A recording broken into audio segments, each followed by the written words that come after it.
Hello everyone and welcome to lecture 3 in this series, An Introduction to Inorganic Chemistry. So we've spoken at quite some length about the nature in which we can model or rationalize the ways in which atoms connect to each other. We've seen some simple examples of the way in which we can describe atomic connectivity in terms of the Lewis structure. And we've seen how that can be applied to slightly more complex systems to predict molecular shape. And we've also discussed how atoms bond together when we spoke about molecular orbital theory. But up until that point, we've only been looking at fairly simple molecules and ions, whether these be diatomic or perhaps in some cases triatomic molecules, but they're all very simple molecules. What I want to move on to today is a description of solid structure.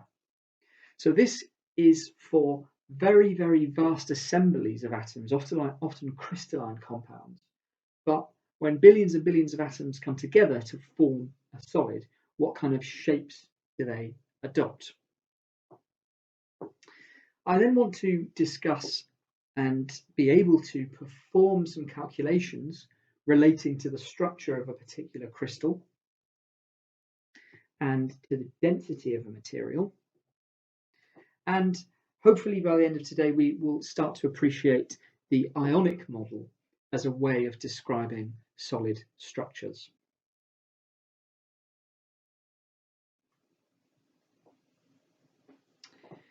So, the structure of simple solids. Well, an understanding of the chemistry of these compounds is very important, and the solid state is used in a lot of important applications, and indeed there are lots of materials that sit in the solid state. These may be alloys, and think of the application of alloys in industry, cars, planes, metal salts, but often much more complex systems like graphene and nanomaterials that are being used at the forefront of chemistry research.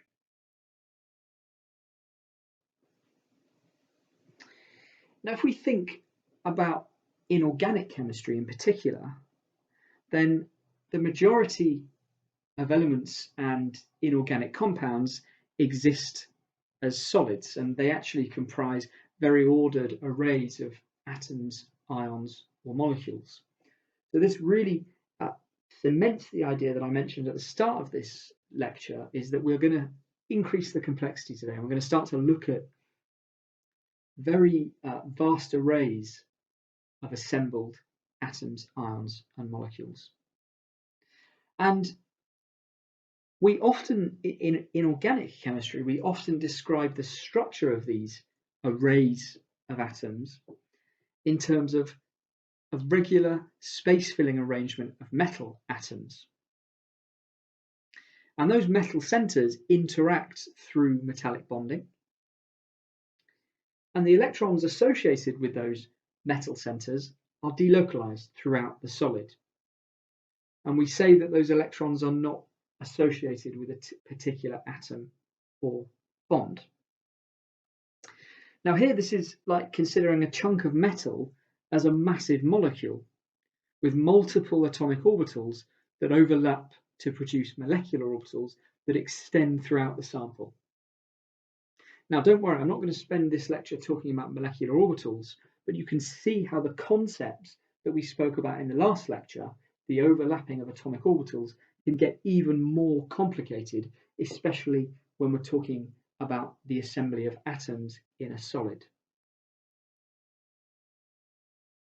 Now, of course, everything I described there can be adequately represented by considering that very basic definition of a metallic bond that you probably learned at GCSE as being a sea of metal centers, of metal cations that have lost electrons, and those electrons form a sea of delocalized negative charge throughout the entire solid.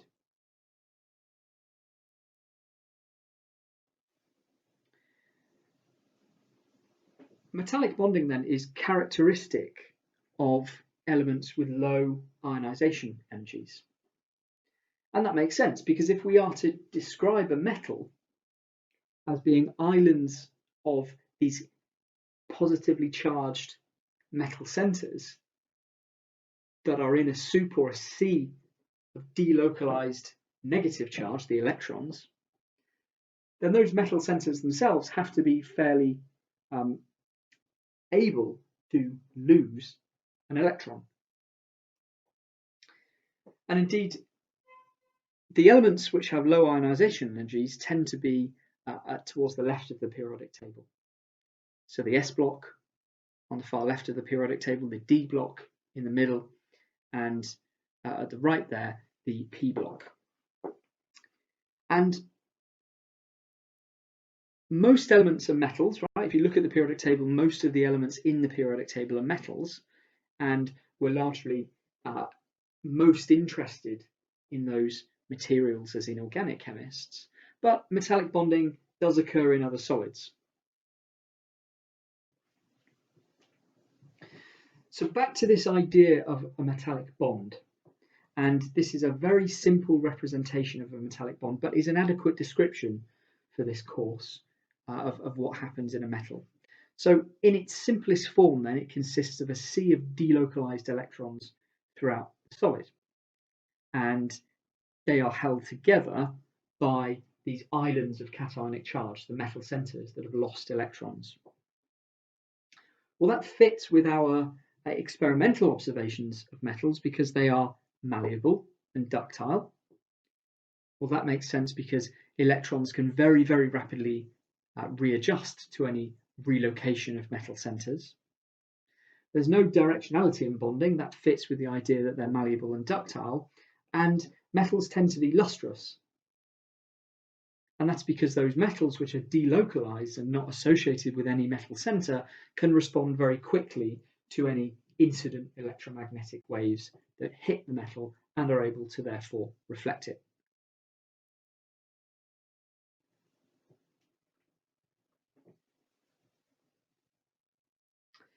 Now compare that to something like an ionic bond, where ions of different elements are held together in rigid symmetrical arrays as a result of attraction between their opposite charges. We typically find these kinds of bonds in compounds of metals with electronegative elements, so chlorine, fluorine. But importantly, bonding is also non-directional in this system. At a very simple level, we assume that sodium loses an electron and donates it to chlorine, right? And they're held together in this electrostatic interaction.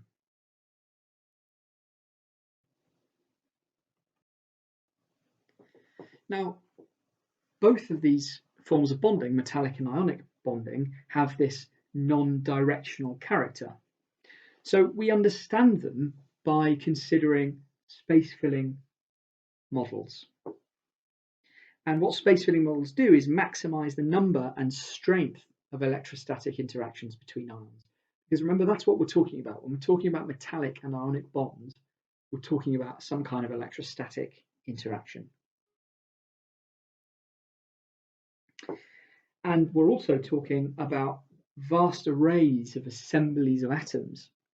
So these ions or molecules in these structures then are best represented by a repeating unit known as a unit cell. And we'll speak about that in a moment.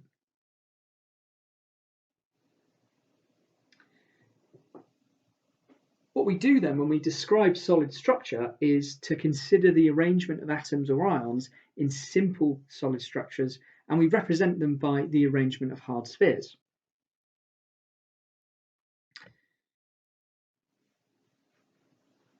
We speak about the wider solid structure by describing something called a unit cell.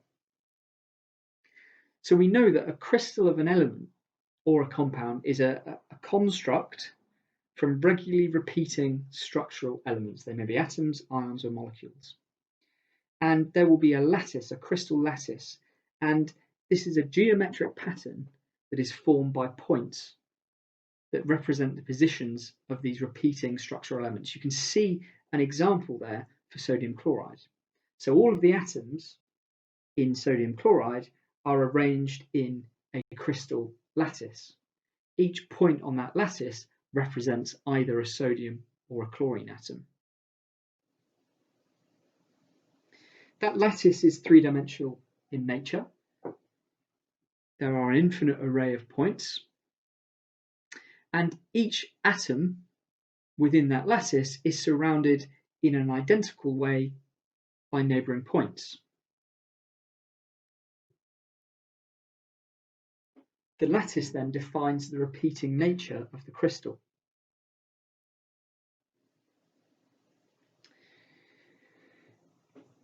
Now, the best way to describe the structure of that lattice is to consider the smallest collection of atoms that, when repeated, builds up the entire lattice. So the unit cell is an imaginary parallel-sided region, and importantly, the entire crystal can be built up by translational displacement of this unit cell, right? A bit like Lego. If we had Lego all of the same color and it was composed of blocks of the same size, then one of those Lego blocks, if it's repeated, adequately describes the entire structure of that Lego system. The unit cell is just like one of those tiny blocks. The unit cell represents the entire crystal structure.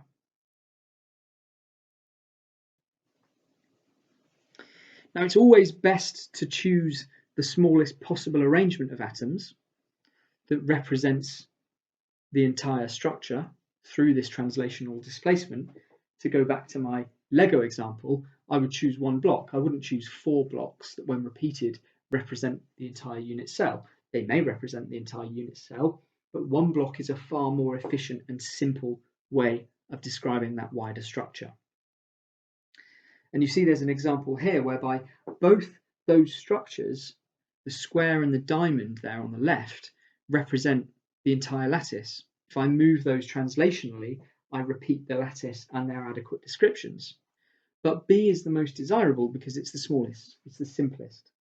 And chemistry can often be quite elegant in that it's quite simple.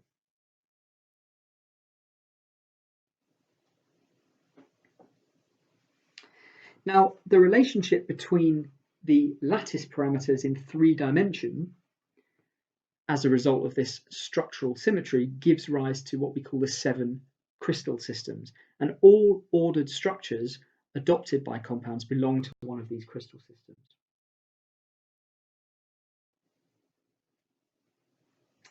And we define the crystal system by angles and lengths of the unit cell. So angles on the corners there, alpha, beta, and gamma, and lengths, A, B, and C, of the side of the unit cell, define these 7 crystal systems. So we basically define an X, Y, Z coordinate system with the origin of the unit cell at one corner, and we define the unit cell geometry using those 6 parameters. So let's have a look at them. There's the cubic system, in which the unit cell edge lengths, A, B, and C, are all the same, and the angles, alpha, beta, and gamma, all equal 90 degrees. And that's the simplest system. There's the hexagonal system, in which A and B unit cell edge cell lengths are the same, but C is not.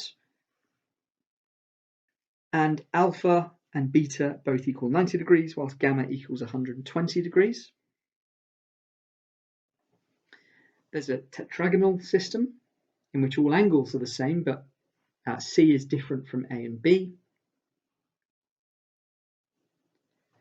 There is a rhombohedral system, in which all of the unit cell edge lengths are the same, but gamma is not equal to 90 degrees, unlike alpha and beta. There is an orthorhombic system, in which A, B, and C are not the same, but alpha, beta, and gamma are equal to 90 degrees.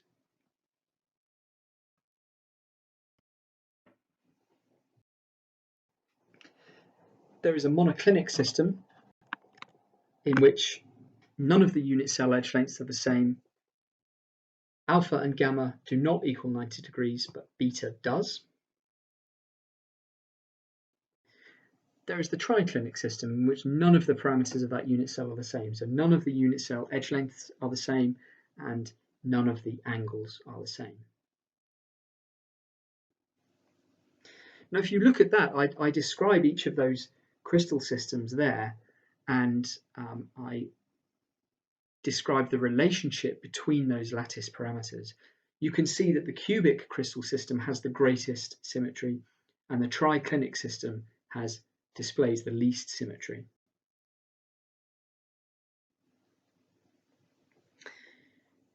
So we describe the structure of simple solids by thinking of these atoms and ions as spheres. And as I mentioned previously, we term this the atomic hard sphere model. And that crystal lattice then can be thought of as a 3D array of points coinciding with atom positions or spheres.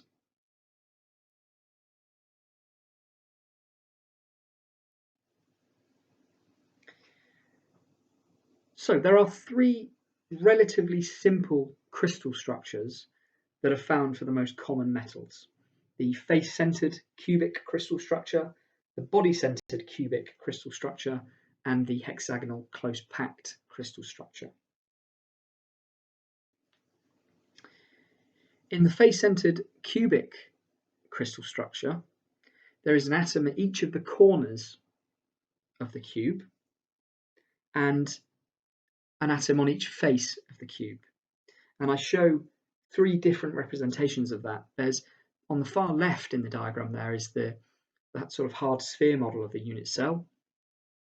In the middle is the unit cell with lines drawn between each atom, and the volume of the spheres has been reduced. And on the right is the unit cell that sits within the wider crystal structure. And this is adopted by metals like copper, aluminium, silver, and gold.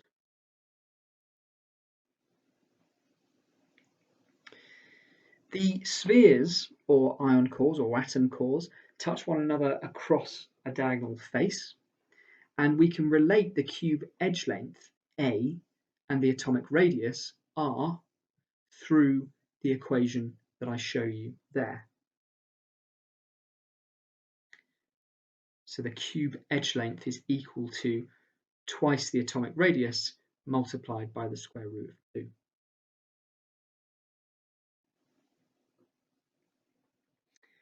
We are able to determine the number of atoms that are associated with each unit cell.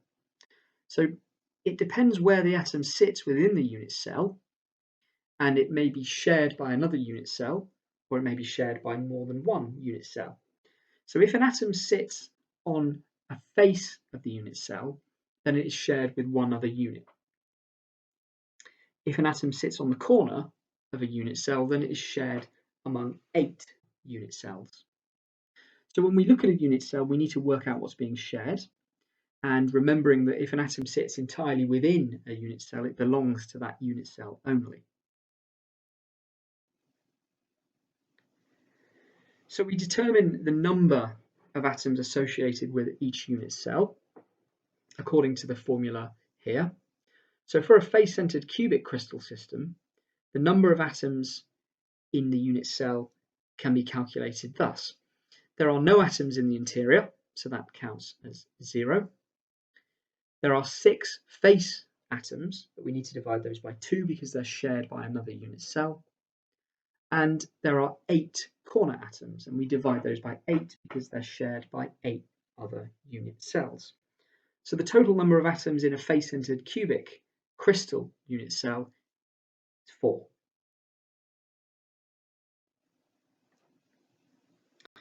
We can also calculate the coordination number. So this is the number of atoms or nearest neighbours that are touching any one atom. And for the face-centered cubic unit cell, that coordination number is 12.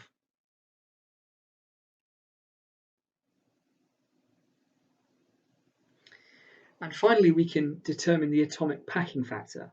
So the atomic packing factor is the volume of atoms in a unit cell divided by the total unit cell volume. So for a face-centered cubic structure, it comes out as 0.74. And this gives us an idea of the efficiency of packing within a unit cell, how much free space there is versus space that's taken up by atoms. The second common crystal structure is the body-centered cubic crystal structure.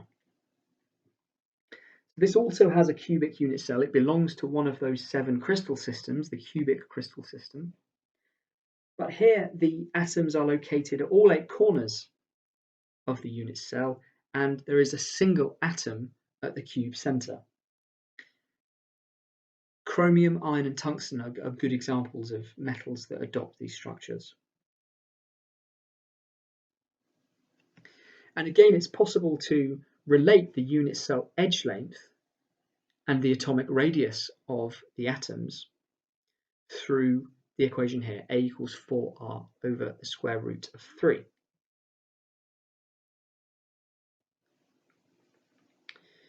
We can calculate the number of atoms within the unit cell, and here that equates to 2.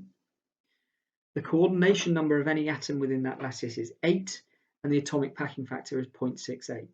So you see this is a slightly less efficient way of packing atoms compared to the face-centered cubic crystal structure, which was 0.74.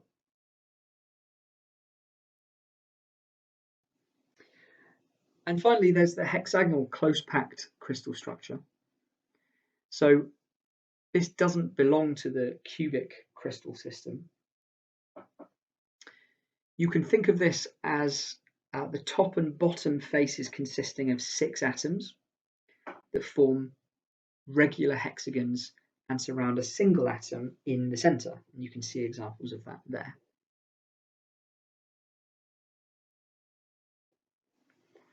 Now we need to modify the equation slightly to calculate the number of atoms per unit cell. This time we find there are, unsurprisingly, 6 atoms per unit cell. And the coordination number of each atom within that lattice is 12, and the atomic packing factor goes up slightly to 0.74. So this is just as efficient in terms of space occupied by atoms as the face-centered cubic crystal structure. Now here's an example problem, because we can calculate the volume of a unit cell. So here's a question in which we are asked to calculate the volume of a face-centered cubic unit cell in terms of atomic radius. So we know that the atoms touch one another across that diagonal face, the length of which is 4r. Because that unit cell is a cube, its volume is therefore a cubed, where a is the cell edge length, and we can calculate the volume of that unit cell finally as 16r cubed times the square root of 2. And we can also show that the atomic packing factor for an FCC crystal structure is 0.74. All we need to know is the volume of atoms in a unit cell and the total unit cell volume.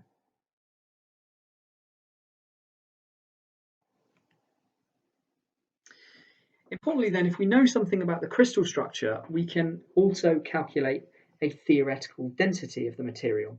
All we need to know is the number of atoms associated with each unit cell, the atomic weight of the atom, the volume of the unit cell, and Avogadro's number, and we can get an idea of the theoretical density.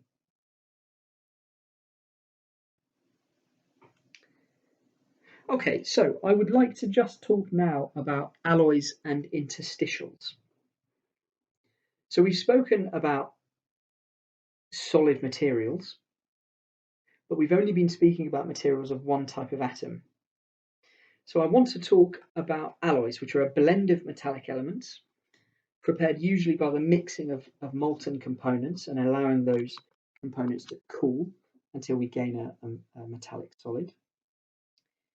And they may be homogeneous solid solutions in which atoms of one metal are distributed randomly among atoms of another, or they might be compounds with a definite composition and internal structure. And we can classify the majority of simple alloys as either substitutional or interstitial. So if I take copper and nickel, for example, I heat them up to the molten state and I pour them together and I allow that solution to cool, I obtain what's called a substitutional alloy or a substitutional solid solution. However, if I take carbon and iron and do the same thing, I gain what's called an interstitial solid solution or an interstitial alloy.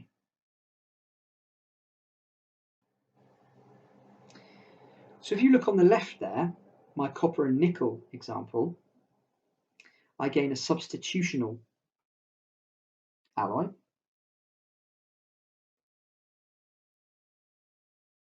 We describe the element or compound that's present in the greatest amount as the solvent here, and the solute is the element that's present in the minor concentration.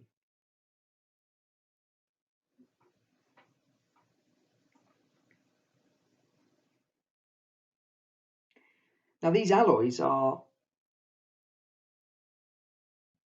solid materials, and I want to talk about the difference between these substitutional and interstitial alloys. So you can see on the left there, the copper and nickel system, the substitutional alloy here is where the solute or impurity atoms replace or substitute host atoms.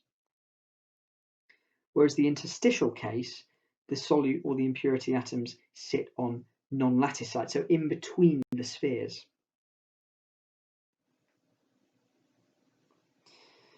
And we can predict whether or not two metals will alloy together based on these W. Hume-Rothery rules. So whether or not two metals will form a stable alloy depends on a number of properties. One is the atomic radius. They should be similar. The difference should be no more than 15%. Two is the proximity in the periodic table, so that ideally they've got to be close to each other and have similar electronegativities. Three is if both metals have the same crystal structure. And four is the valency. They should ideally be of similar valency or indeed higher valency. So a good example of one of these substitutional alloys is a copper-nickel system. And copper and nickel are completely soluble in one another at all proportions. And if you look, there's a solid reason as to why that is, because their atomic radii are very similar. They both have a face-centered cubic crystal structure. They have very similar electronegativities, and the most common valencies are +1 for copper and +2 for nickel.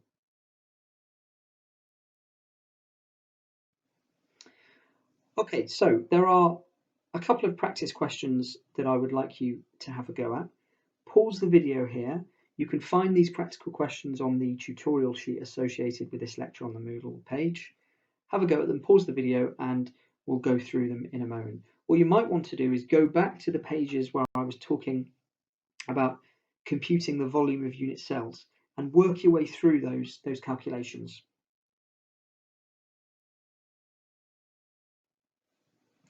So, aluminium adopts a face-centered cubic crystal structure. This is question 1.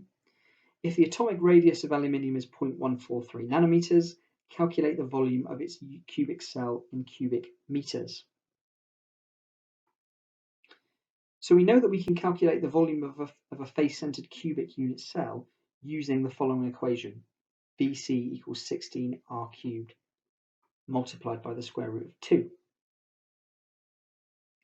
We know the atomic radius of aluminium is 0.143 nanometers, so we're asked to calculate the volume of the unit cell in cubic meters. So we should first convert that to meters. We should first convert that radius to meters. So 0.143 nanometers is equal to 0.143 times 10 to the minus 9 meters. So when we put that into the equation, the volume of that face-centered cubic unit cell of aluminium is 6.62 times 10 to the minus 29 meters cubed.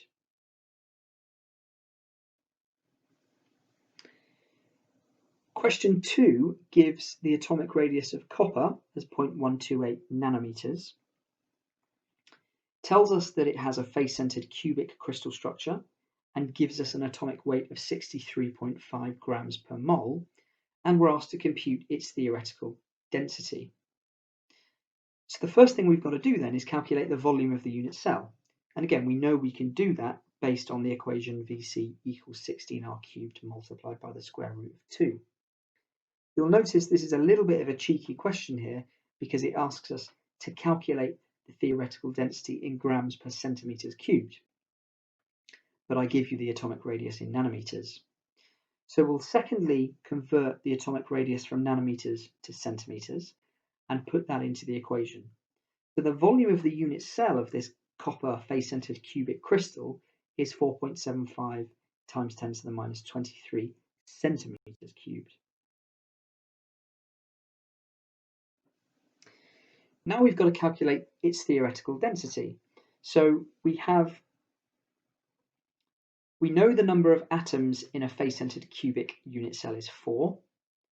We know the atomic weight of copper is 63.5, and we divide that by the volume of the unit cell of copper that we've just calculated, multiplied by Avogadro's number. And the value you get there is 8.89 grams per centimeters cubed, which is very, very close to the actual density of copper. Question 3 is very similar, but for a body-centered cubic crystal structure, iron, and asks us to compute the theoretical density for iron. We're given the atomic radius of iron and an atomic weight of 55.9 grams per mole. The first thing that we have to do here is calculate the volume of the body-centered cubic unit cell. And we know that we can do that using a slightly different equation here. So the volume of a body-centered cubic unit cell is equal to 4r divided by the square root of 3 raised to the power of 3, or cubed. So we're asked to calculate we usually calculate densities in centimeters cubed. So I first convert the radius from 0.124 nanometers into centimeters. And I then calculate the volume of the body-centered cubic unit cell, which comes out at 2.35 times 10 to the minus 23 centimeters cubed. I then perform exactly the same equation as I did with the copper system in question 2 and yield a theoretical density of 7.9 grams per centimeters cubed.